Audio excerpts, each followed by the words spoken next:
पिछले 8 महीने से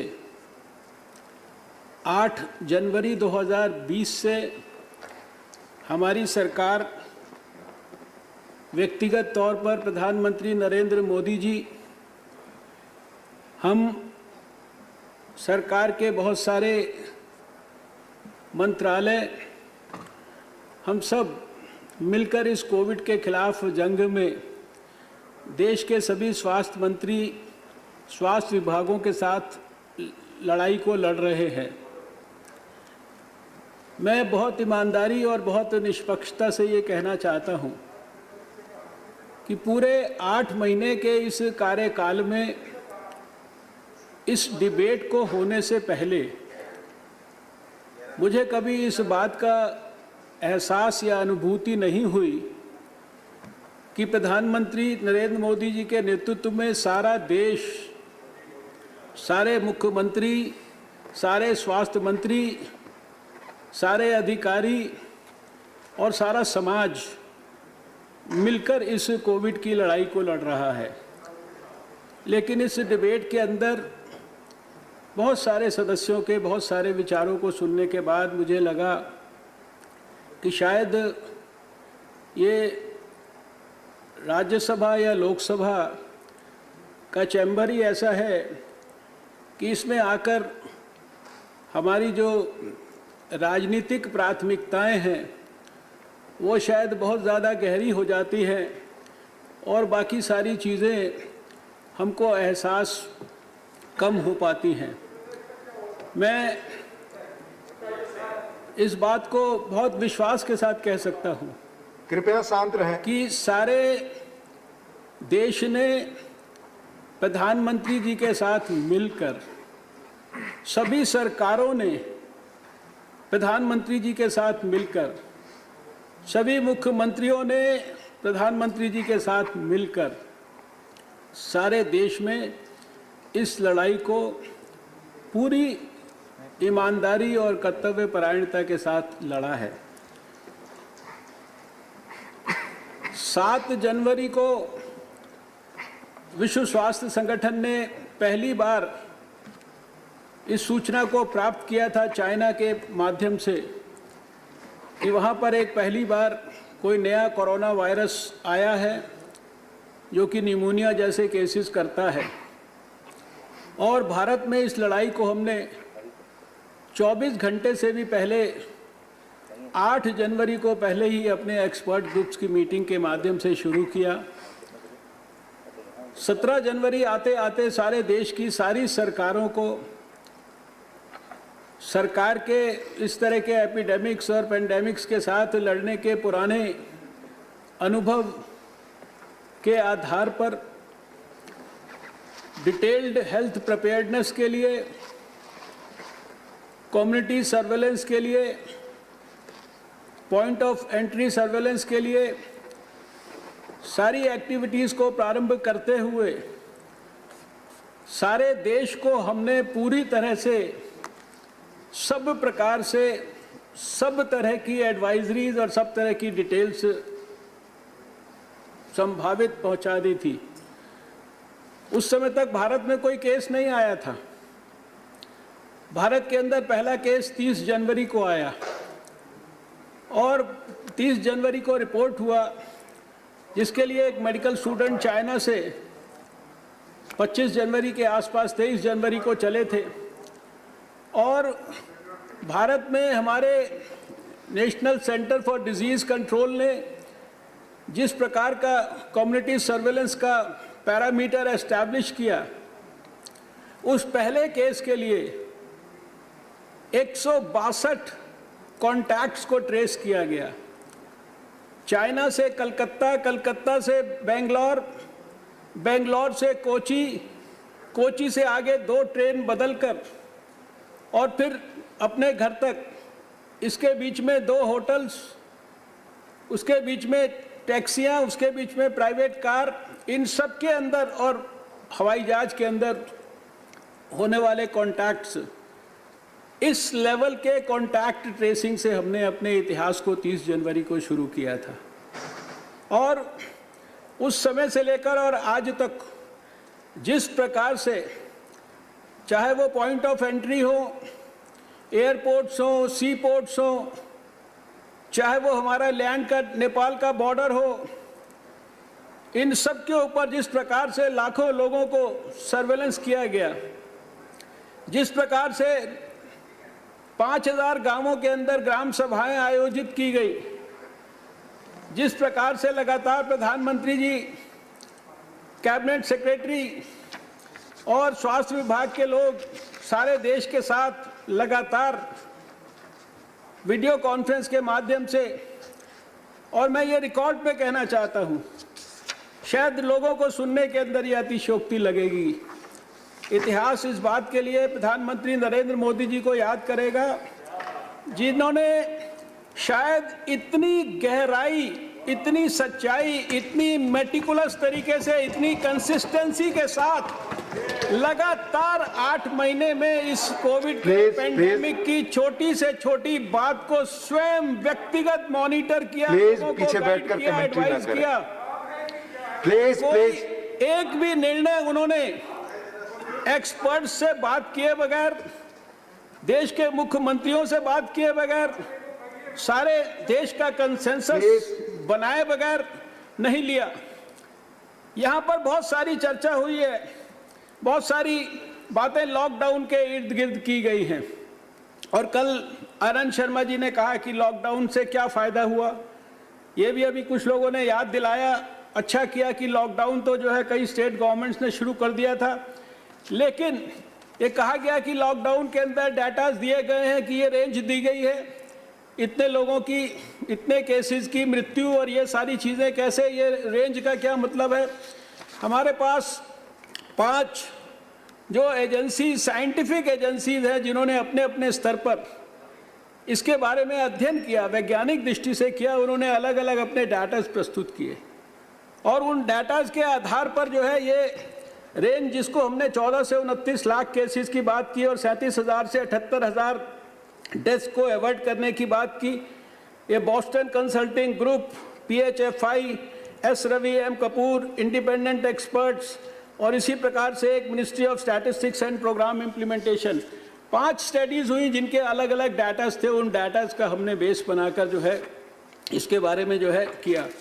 इस पूरे लॉकडाउन के पीरियड के अंदर और लॉकडाउन को करने के पहले भी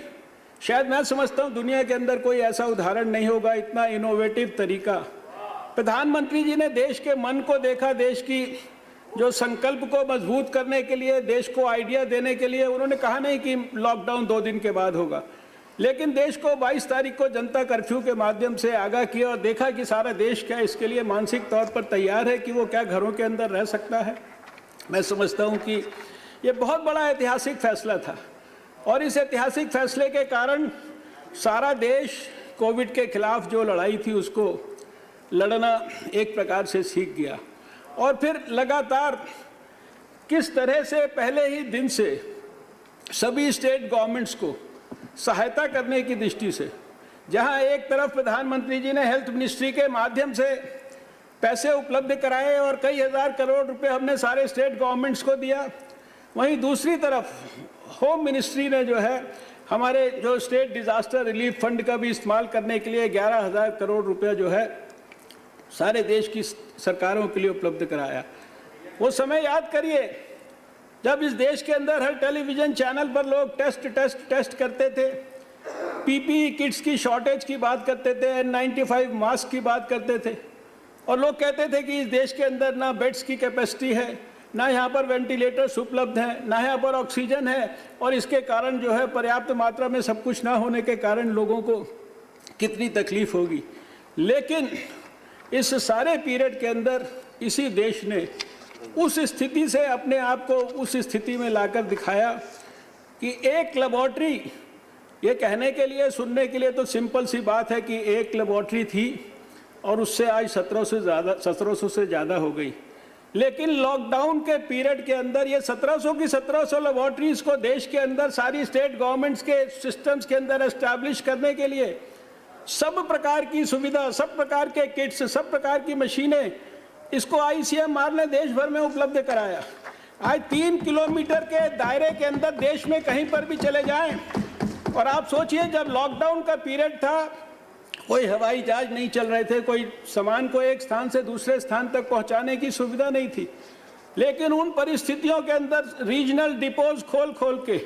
और जगह जगह किस प्रकार से किट्स को पहुंचाया। और उस समय जब शुरुआती दौर के अंदर किट्स को बाहर से इंपोर्ट करना पड़ता था, बहुत महंगी आती थी, उस स्थिति से साथ इन किट्स को देश में बनाने के लिए, जहां एक तरफ वैज्ञानिकों ने काम किया, ICMR ने हैंड होल्ड किया, आज 700 से ज़्यादा किट्स, उसके बारे में मैंने बहुत डिटेल में बताया, कितने किट्स को वैलिडेट किया, कितने को रिकमेंड किया, कितने अभी, और आज उसके कारण टेस्ट की कीमत को जो है कितना कम कर दिया गया। हमने जब देश के बारे में सोचा तो प्रधानमंत्री जी ने यह नहीं देखा कि ये कौन सी स्टेट है, कौन सी यहाँ पर सरकार है। जब किसी प्रदेश के अंदर ज़्यादा केसेस आ रहे थे और थ्रूपुट मशीन, कोबास मशीन को देश के अंदर उपलब्ध कराने की बात थी, और केवल थोड़ी सी कोबास मशीनें बाहर से विदेश से आई थी, तो बिना किसी पूर्वाग्रह के कौन सी स्टेट्स को चुना, दिल्ली के अंदर लगाई, NCDC के अंदर, महाराष्ट्र के अंदर लगाई, वेस्ट बंगाल के अंदर लगाई, नोएडा के अंदर लगाई, और स्वयं प्रधानमंत्री जी ने मुख्यमंत्रियों के साथ मिलकर उस काम को किया। मेरे पास ये लिस्ट है, इसमें 23 स्टेट्स के नाम हैं। हरियाणा, कर्नाटका, यूपी, मणिपुर, अरुणाचल प्रदेश, उड़ीसा, केरला, तेलंगाना, महाराष्ट्र, गोवा, बिहार, दिल्ली, छत्तीसगढ़, जम्मू कश्मीर, अंडमान निकोबार, राजस्थान, पंजाब, वेस्ट बंगाल, गुजरात, आंध्र प्रदेश, आसाम और तमिलनाडु। इन सब स्टेट्स के अंदर अगर कोई छोटे से छोटी भी बेस्ट प्रैक्टिस थी, उन सारी बेस्ट प्रैक्टिसेस को हम लोगों ने जो है संकलित किया और सारे देश की सारी बेस्ट प्रैक्टिसेस को सारे देश के साथ शेयर किया। उस समय हमने ये नहीं देखा कि किस प्रदेश के अंदर कौन सी सरकार है, कौन सी पीपीई किट्स तो देश के अंदर जो है शायद ये एक अपने आप में इतिहास है, रिकॉर्ड में अंकित होगा कि जो चीज़ भारत में मिलती नहीं थी, बनती नहीं थी, उसके आज 110 मैन्युफैक्चरर हो गए।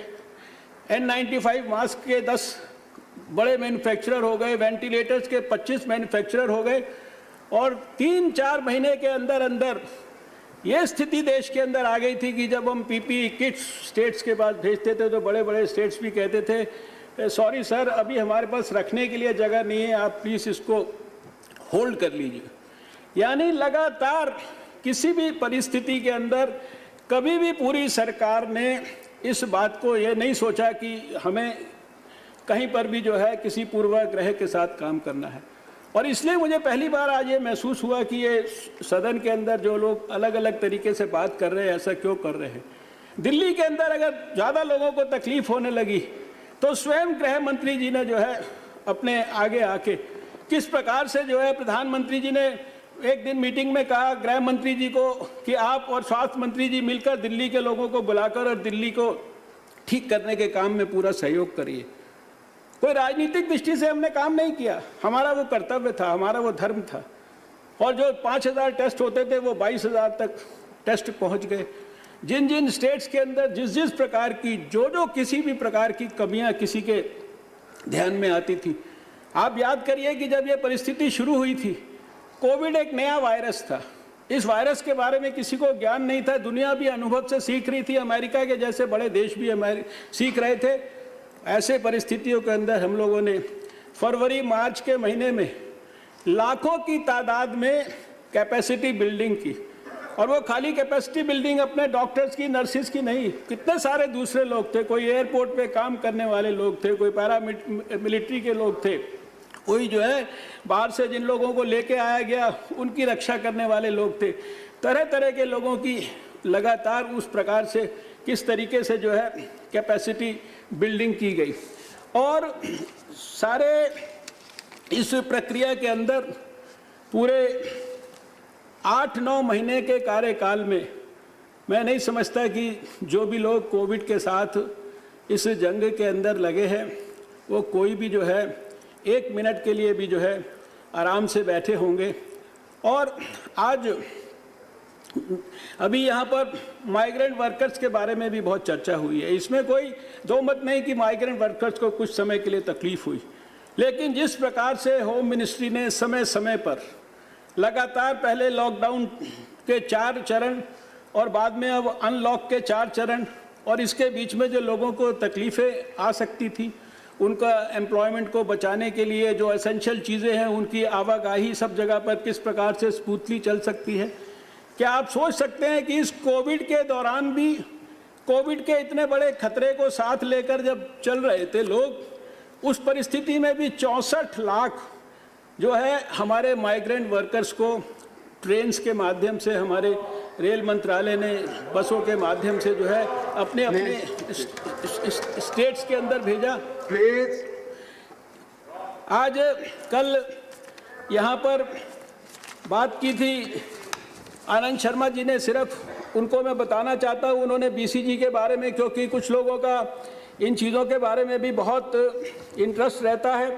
तो इसके बारे में मुझे इतना ही कहना है कि बीसीजी के संदर्भ में 6 clinical trial registry of India में रजिस्टर हुए हैं, और आईसीएमआर 6 साइट्स के ऊपर इन ट्रायल्स को जो है कर रहा है, और ये जो रैंडमाइज्ड कंट्रोल ट्रायल्स हैं और ये 3 साइट्स पर और स्टार्ट किए गए हैं। ये ICMR is part of this vaccine study. Favipiravir के बारे में भी आपने कहा, ये निश्चित रूप से जापान के अंदर और चाइना के अंदर ये नोवल इन्फ्लुएंजा के लिए एक एक्सेप्टेड ड्रग है। इसका अप्रूवल भी जो है डीसीजीआई ने दिया इमरजेंसी यूज़ ऑथराइजेशन के लिए, लेकिन इसके संदर्भ में जो अभी तक की रिपोर्ट्स हैं वो इन विट्रो रिपोर्ट्स जो है वो बहुत ज़्यादा कोई पॉजिटिव नहीं है। और इसी तरीके से आपने कॉल्ची सीन के बारे में बात किया है, इसका भी बहुत ही नैरो थेरेपेटिक विंडो है और high rate of side effects हैं, पर्टिकुलरली हाई डोजेज़ में। तो ये जो दवाइयाँ हैं इनके संदर्भ में अगर बहुत सारी डिटेल्ड जानकारी रिसर्च के संदर्भ में जो भी आपको अगर लेनी है, वैक्सीन्स के बारे में यहाँ पर बात किया गया है, तो पहले ही दिन से वैक्सीन जो लोग बना सकते हैं, वैक्सीन पे जो लोग काम कर सकते हैं, उसके लिए हमारा साइंस एंड टेक्नोलॉजी मंत्रालय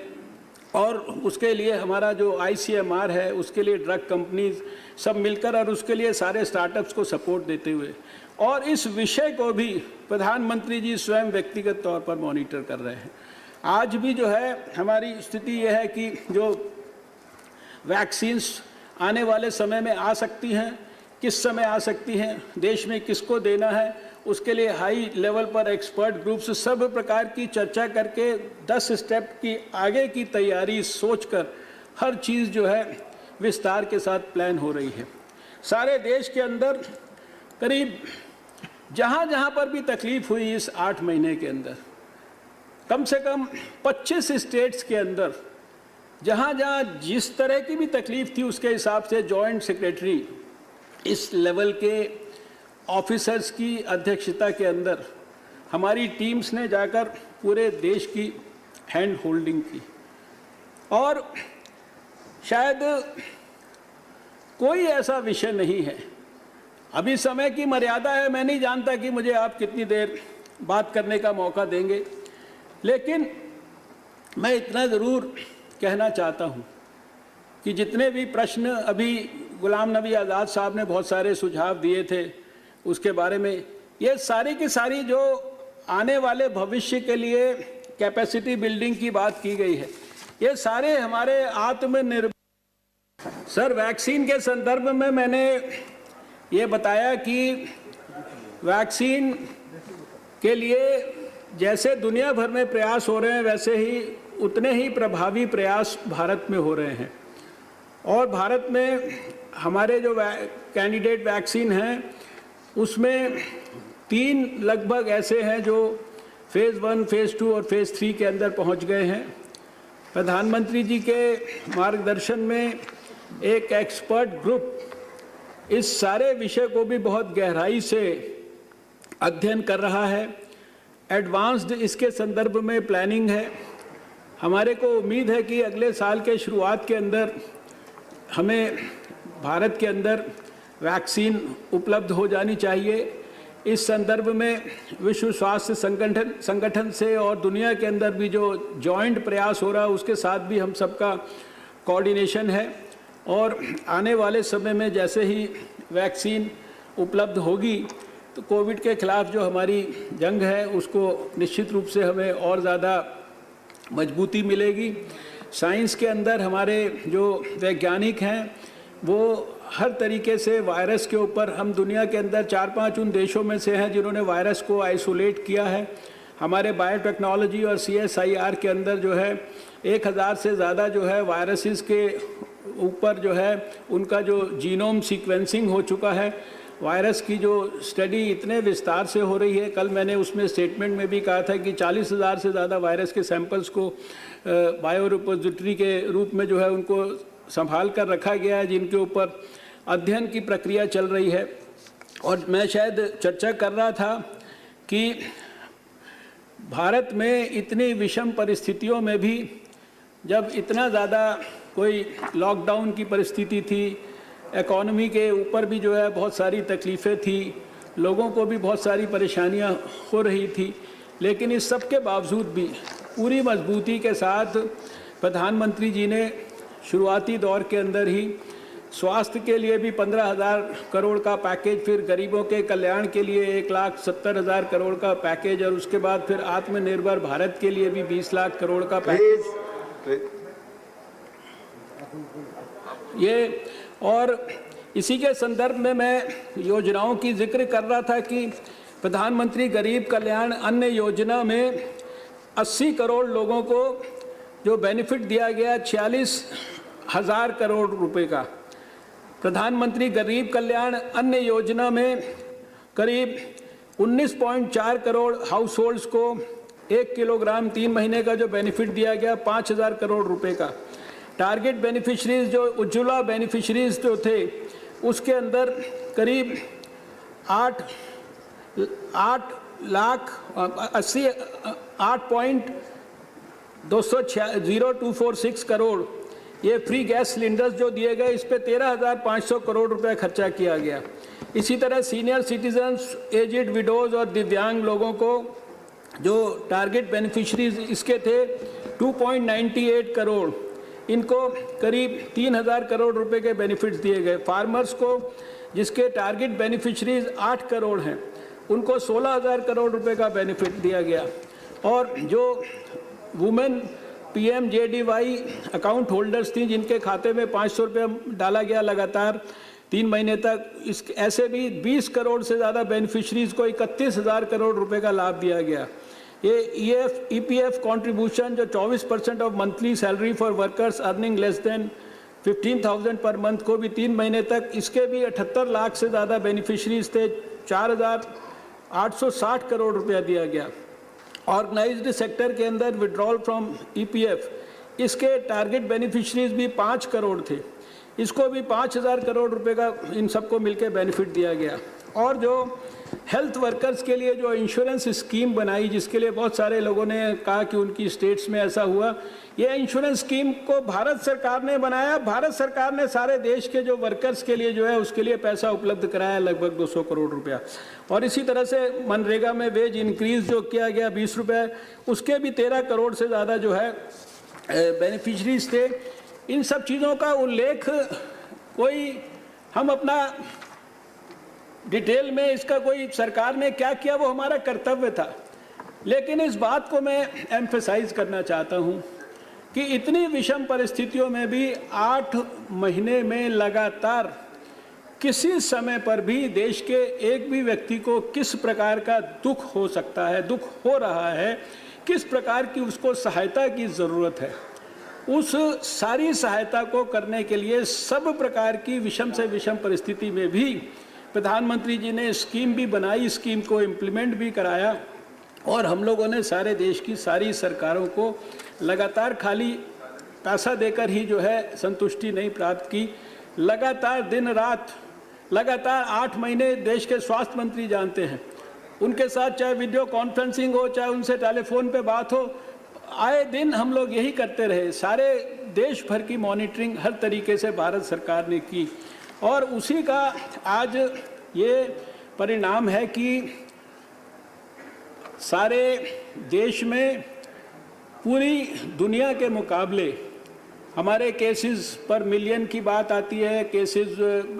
डेथ्स पर मिलियन की बात आती है, वो हम अमेरिका से कंपेयर करें, वो हम ब्राज़ील से कंपेयर करें, वो हम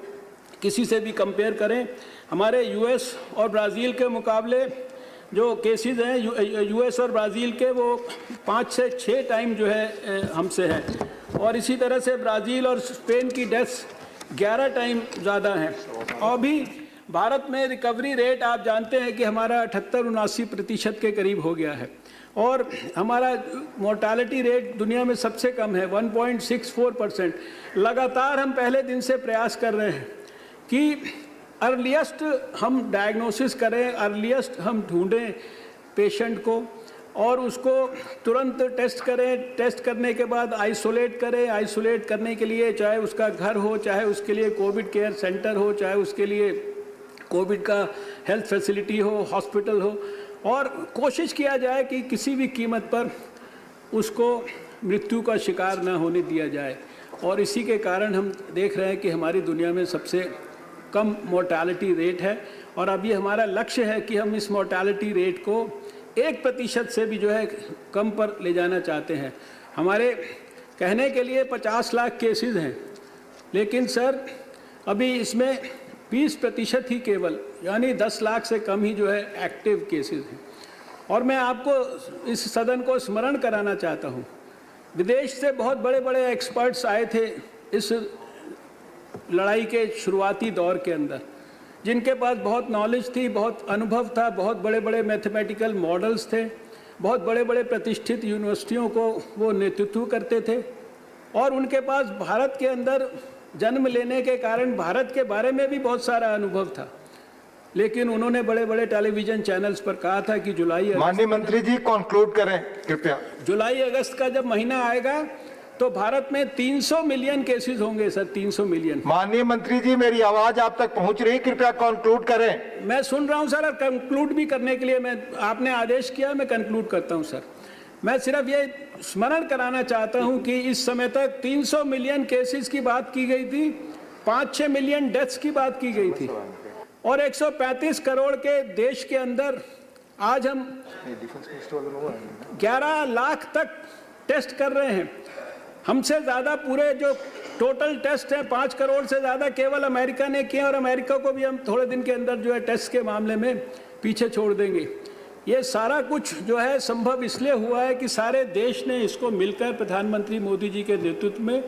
बहुत गहराई और गंभीरता के साथ जो है लड़ाई को लड़ा है। आपने समाप्त करने के लिए सर कहा है, इसलिए मैं एक अपील सबसे करना चाहता हूँ। मेरा जो भी 8 महीने का अभी तक का अनुभव है, जितना भी कुछ इसके बारे में अध्ययन किया है और जितना भी कुछ मैं डॉक्टर होने के नाते समझ पाया हूँ, मेरी एक अपील है कि शायद जो बात हम लोग शुरू से कह रहे हैं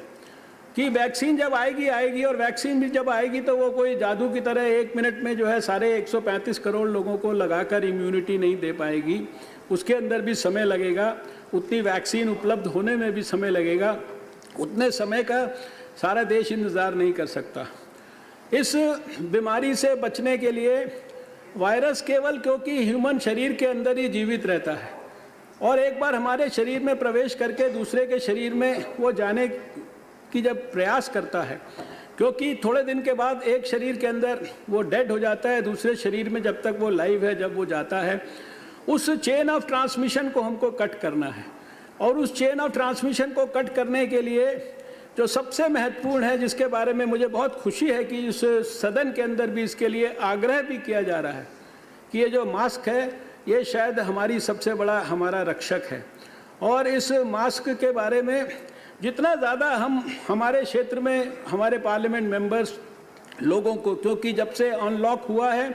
लोगों ने समझ लिया है अनलॉक का मतलब कि वायरस कंट्रोल हो गया, अब जो है हम लापरवाही कर सकते हैं, हम बिना मतलब के फंक्शंस में भी जा सकते हैं, हमारे को 2 गज की दूरी मेंटेन करने की ज़रूरत नहीं है, हमको अपने हाथ की हाइजीन के बारे में ध्यान रखने की ज़रूरत नहीं है, हमको सैनिटाइजेशन के बारे में विचार करने की ज़रूरत नहीं है। ये जितने भी विषय हैं, 4 केवल विषय हैं हैंड की हाइजीन, रेस्पिरेटरी एटिकेट्स, मास्क और जो प्रधानमंत्री जी ने कहा 2 गज की दूरी, और जिसको मैं समझता हूं कि शायद गांव के अंदर लोगों ने बहुत ज़्यादा गंभीरता से, गहराई से, सच्चाई से और कमिटमेंट के साथ समझा है। हमारे जो अर्बन इंडिया है उसमें अभी भी हमारी जो ज़्यादा तकलीफ़ है वो हमारे थोड़े से स्टेट्स में रह गई है, और वो थोड़े से स्टेट्स में भी थोड़े से हमारे सिटीज़ के अंदर रह गई है, और उन सिटीज़ के साथ के आसपास के पेरी अर्बन जो थोड़े एरियाज़ हैं उनमें रह गई है। और वहाँ पर भी अगर गहराई से अध्ययन करेंगे तो ध्यान में आएगा कि वायरस का ट्रांसमिशन वो वायरस के कारण नहीं हो रहा, वो हमारी लापरवाही के। माननीय मंत्री जी, आप महत्वपूर्ण बातें बता रहे हैं, पर प्लीज कंक्लूड करें। इसीलिए सर मैं कंक्लूड करता हूं। आप कह रहे हैं कि आपसे मैं चाहता हूं कि लगातार आप ये अपील प्लीज कंक्लूड। ये देश से लगातार अपील करते रहें। प्रधानमंत्री जी भी कई बार इस बारे में अपील कर चुके हैं। ये जो सोशल वैक्सीन, माननीय स्वास्थ्य मंत्री जी प्लीज कंक्लूड करें, प्लीज। वैक्सीन के आने तक कम से कम हम प्लीज कंक्लूड करें। मास्क और 2 गज की दूरी को सबसे बड़ी सोशल वैक्सीन समझें। प्लीज कंक्लूड करें। इन्हीं शब्दों के साथ सर मैं सभी का, आपका विशेष रूप से धन्यवाद करता हूं। इस तरह की खबरें देखने के लिए आप हमारे चैनल को लाइक करके सब्सक्राइब कीजिए और नोटिफिकेशन बेल ऑन कीजिए। धन्यवाद।